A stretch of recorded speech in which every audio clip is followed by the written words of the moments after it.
All right, man. We are back with another episode of the Reentry Journey. I am your host, Cordell Sims. Man, I'm glad to get this episode started. It's been a process of getting it, man. First, my thing wasn't recording, then my voice started messing up.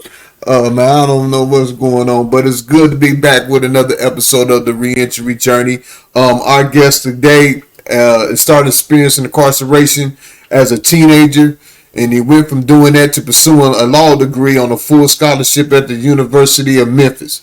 Mr. Tyler Foster's journey embodies transformation and purpose.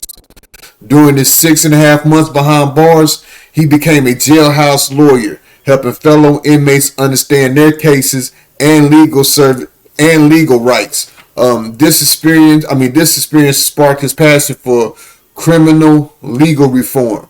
Today, Tyler serves on the governance committee of the formerly incarcerated college graduates network, works with the Jailhouse Lawyer Initiative, and maintains a stellar academic record. His mission is clear: to transform the legal system from the inside out, informed by his lived experiences and driven by a commitment to justice. Welcome to the Reentry Journey, Mr. Tyler Foster. Welcome to the Reentry Journey. Yes, sir. Thank you for having me. It's great to be here. And I appreciate you being a guest. And so let's go ahead and get started. My first question is, your journey from being incarcerated to pursuing law was compelling. What I would like to know is, what was that pivotal moment that made you decide to pursue a legal career? But before you get to that, kind of walk us through the process that landed you to being incarcerated. Yeah, so growing up, my family experienced poverty, experienced homelessness from time to time. I got in trouble starting in elementary school and then through middle school. Got to high school, turned it around for the most part. I got into a decent high school, a private high school on financial aid, and that kind of helped steer me back to the right direction. So graduated from there, and then a few months after I graduated high school, I had just started college and was in my first semester, and ended up getting into a confrontation with another person during a road rage incident, so to speak. So the situation quickly escalated, and he had attacked me, and I felt that my life was in danger, so I shot him a couple times. Ended up getting arrested. I was initially charged with 2 felony offenses, carrying up to 100 years in prison. So I ended up taking a plea deal to a misdemeanor assault charge, got sentenced to 1 year, and in Nebraska, you serve about 50% of your time. So I did about, the way the calculation worked out was about 6.5 months. So when I was in there, going through the criminal legal system from the start was a very eye-opening experience. It wasn't something that it was my first time being in trouble with the law. And so just seeing how much power that the government has and the court system and the police have, and how powerless it feels to the person going through it, and also being incarcerated, knowing what it's like to have your dignity stripped from you, and knowing that there isn't much you can do while you're inside. So I spent that 6.5 months studying the law, helping other people with their cases, explaining their rights, and teaching Know Your Rights classes to the other incarcerated people, and just working with other people, particularly those from marginalized backgrounds, those who maybe were living in poverty, had mental health disorders or substance use issues. That was something that really motivated me, and that was how I found my passion in the law. So I ended up getting out and applying to law school, and got into the University of Memphis, was awarded a full tuition scholarship, and now I'm in my first semester there. Mhm. And as a jailhouse lawyer, during your time on the inside, what were some of the eye-opening experiences that shaped your understanding of the legal system? So a lot of people do not understand the law. They don't even understand the different. So you have elements. That's what the prosecution has to prove for each offense. There's different elements. They have to prove each one beyond a reasonable doubt to get a conviction. So just walking through the charges, pulling up the statutes, walking through each of those elements one by one and explaining people to them. Because before that, people really didn't understand the actual how the law would be applied to their cases. And also just hearing about another thing, people having a difficult time communicating with their attorneys. And that was something that was eye-opening to me because, you hear about the one of the biggest problems between clients and attorneys is lack of communication, but to actually see it, people trying to call their attorneys and get a hold of them, find out when their next court date is, what's going to happen at their next court date, and being unable to reach their attorneys was pretty surprising to me too. So I think that's why it's so important to have passionate defense attorneys who actually are motivated to represent their clients in their best interests and to help people through the process. Right. And so I see that you graduated college summa cum laude 2 years early. What drove this exceptional academic performance? What drove you to want to exceed at that level? So at first, it wasn't really it wasn't my goal to do great in college and graduate early or anything. It was my first semester of college when I picked up that criminal charge. So spent a little time in jail at first, was able to get out and continue on with that. Honestly, I didn't know how much time, I didn't know what was going to happen with the case, if I was going to end up doing decades in prison. I wanted to just at least have a bachelor's degree, so if I did have to go to the pen and serve some time, then I would be in a better position when I got out to hopefully reintegrate and find jobs and whatnot.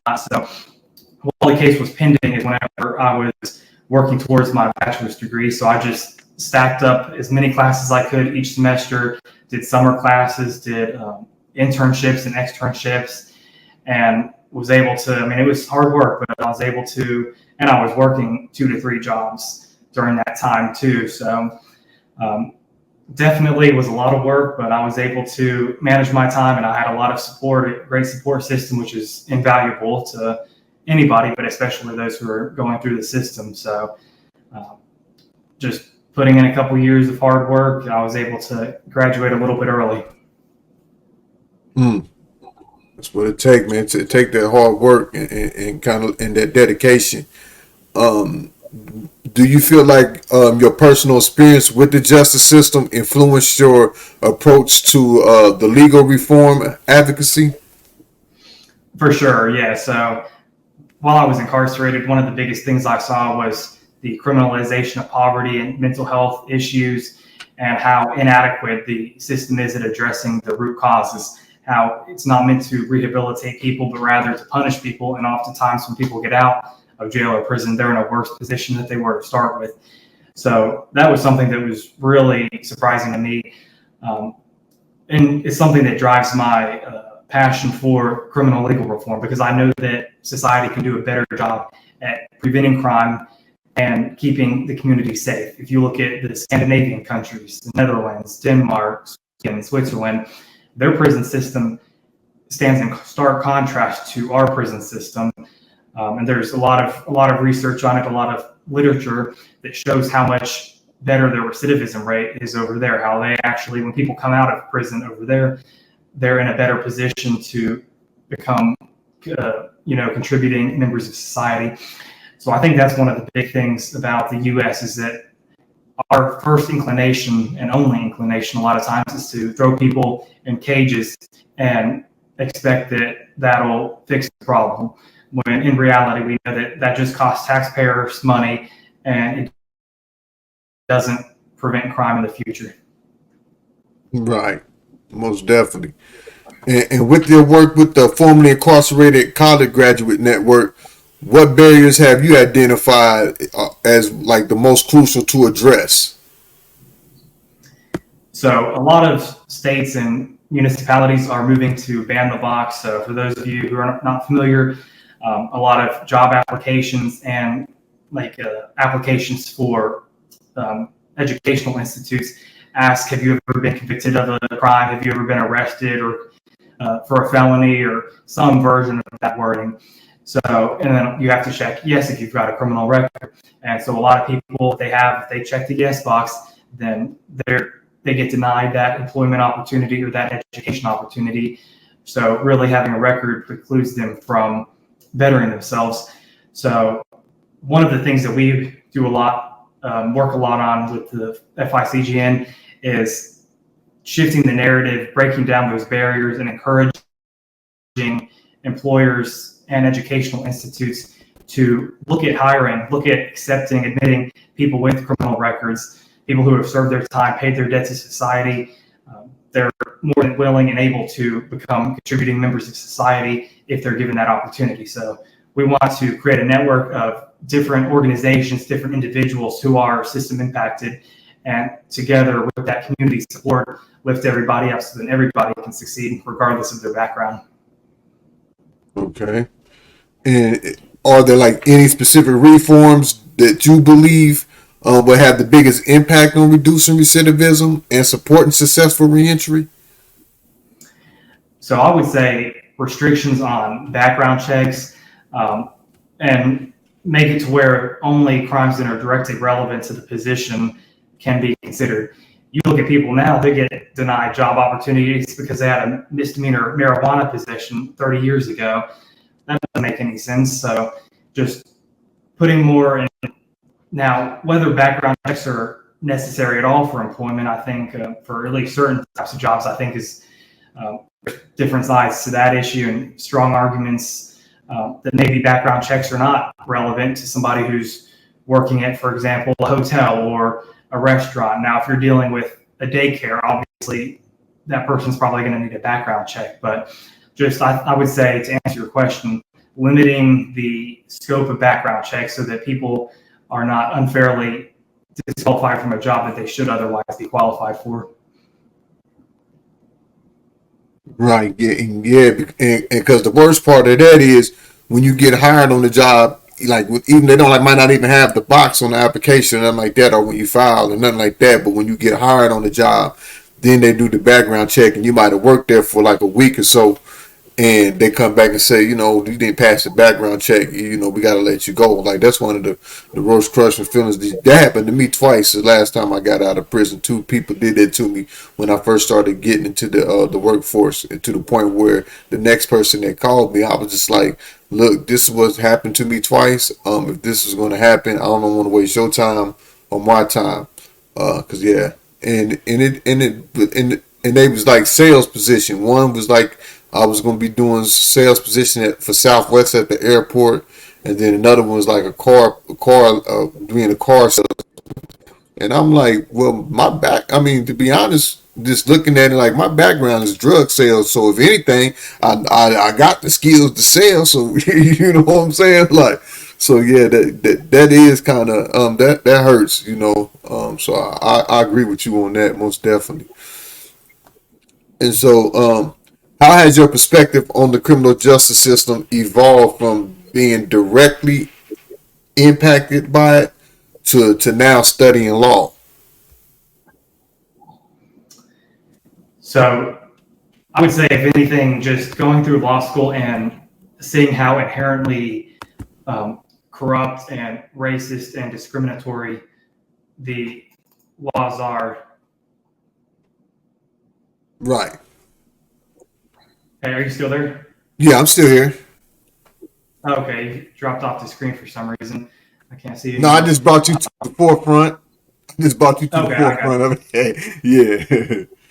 But yeah, I had All right, asked let me, how has your perspective on the criminal justice system evolved from being directly impacted by the system to now studying law?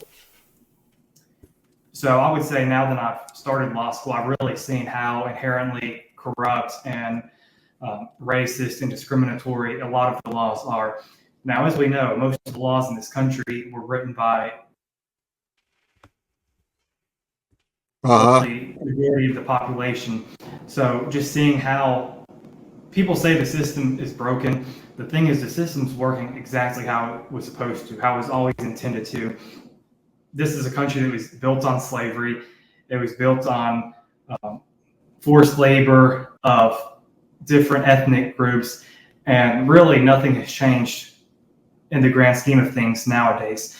So the fact that we're consistently seeing primarily Black, brown, and poor people thrown in jails, thrown in prisons, isn't particularly surprising. It's what the system was designed to do.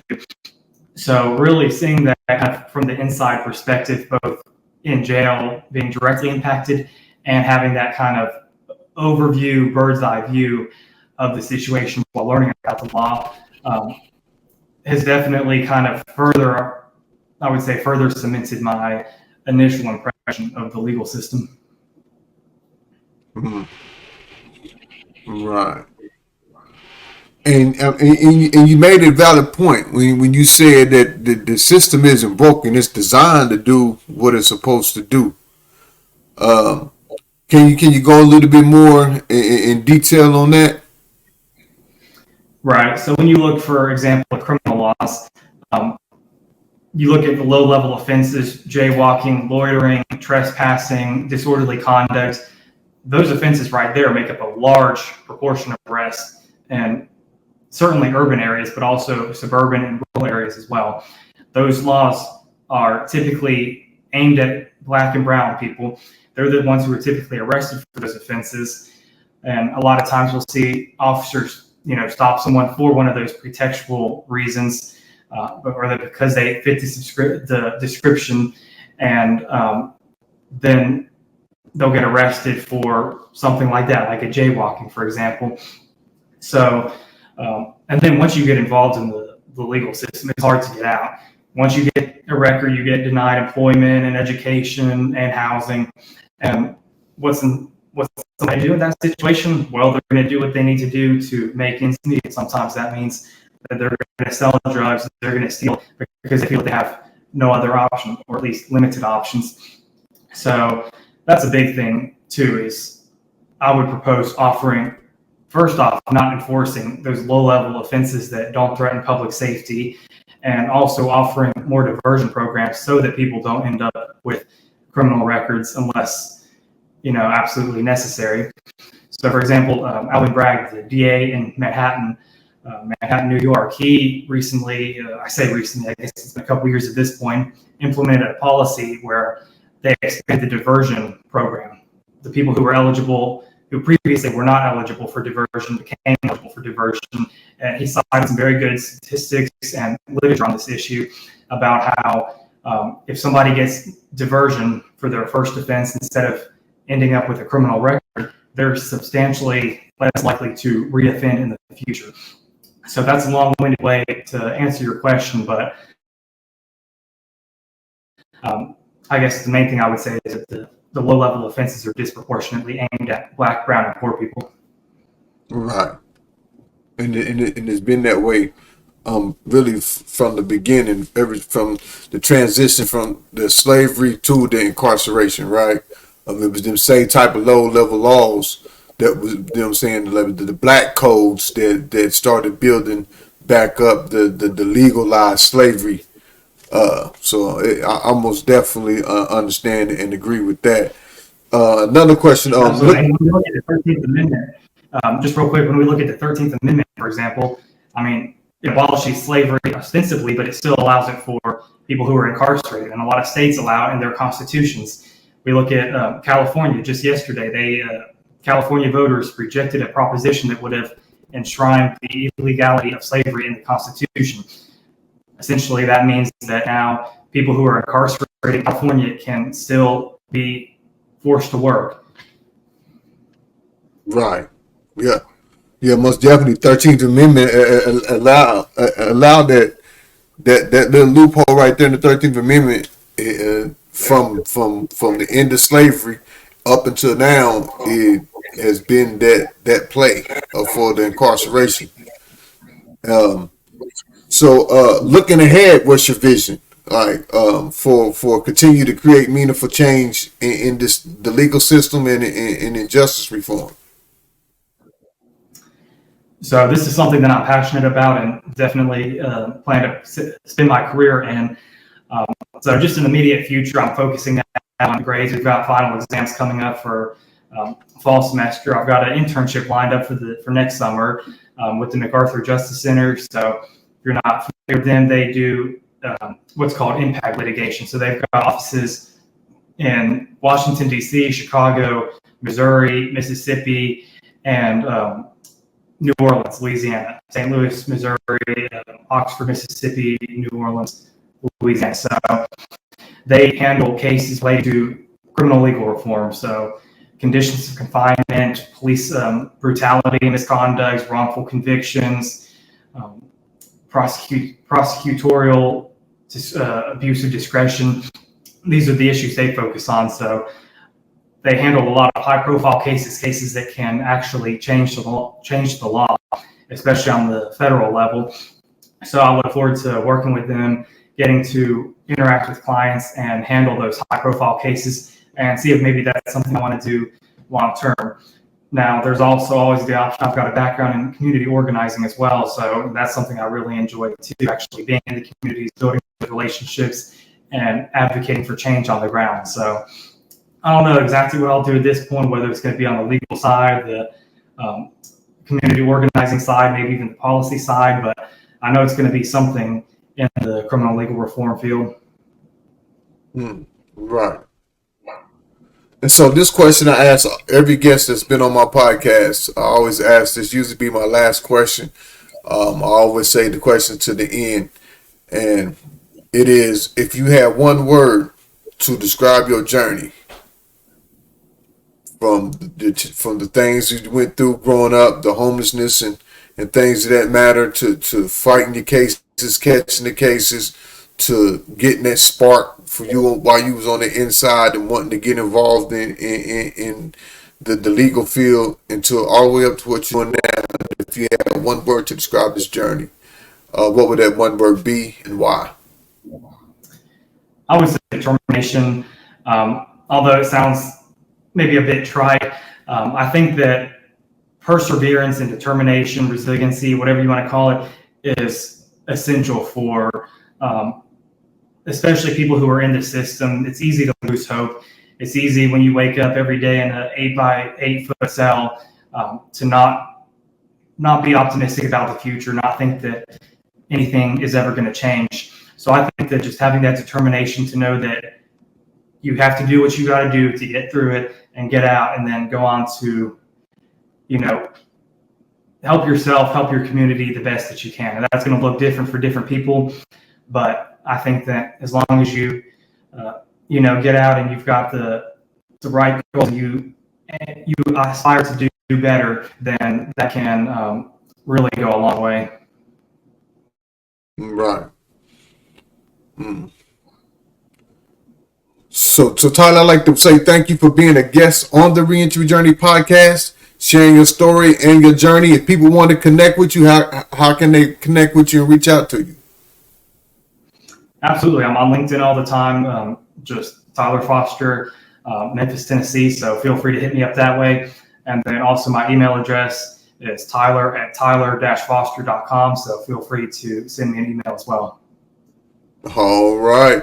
Well, thanks a lot for being on the Reentry Journey podcast, man. I appreciate the work that you do, what it took for you to make that transition and transformation, but not only that, to give back, because one of my favorite sayings is, it's not about what you gather, but what you scatter, that to tell the kind of life that you had lived, man. So I really appreciate the work that you're doing and how you're helping those who need their help.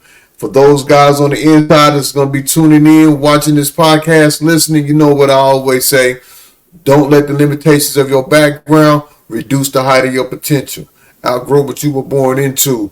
This is another episode of the Reentry Journey podcast. I am your host, Cardell Sims. Until next time, man, if you need to work on your case, you ain't got time to be sitting around laying around. You need to get in there and find somebody to guide you in the right direction, because there's always hope. It's always possible. You just got to know the law. You know the saying, law governs all events. So yeah, this is another episode of the Reentry Journey. Thank you, Tyler, for being a guest. Thanks everyone for tuning in. Until next time, y'all have a great day and continue to build.